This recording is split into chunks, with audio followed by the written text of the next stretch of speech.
2014 இருந்து பாஜக ஆட்சிக்கு வந்ததற்கு பின்னால இருந்து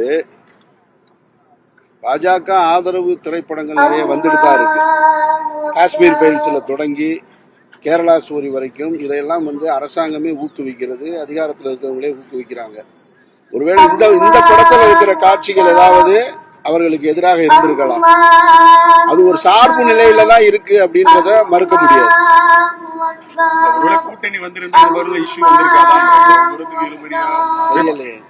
அது அவங்க தானே சொல்லணும். அந்த படத்துல என்ன பிரச்சனை இருக்குன்னு சொல்ல மறுக்கிறது தான் பிரச்சனை. சார், அடிச்சவன் சொல்ல மாட்டான், அடி வாங்கினவன் சொல்லணும்ல, என்ன இதுக்காக தான் அடிக்கிறாங்க, அவங்களும் சொல்ல மாட்டேன்றாங்கன்னா நம்ம யூகத்திலே பேச முடியாது இல்லையா? மதச்சார்பின்மைதான் எங்களுடைய கொள்கை, அதுல எங்களுக்கு சமரசம் கிடையாது. நாங்க பாஜக எதிர்ப்போனதுக்கு நோன்பு திறக்க நிகழ்வுல பேசினாரு.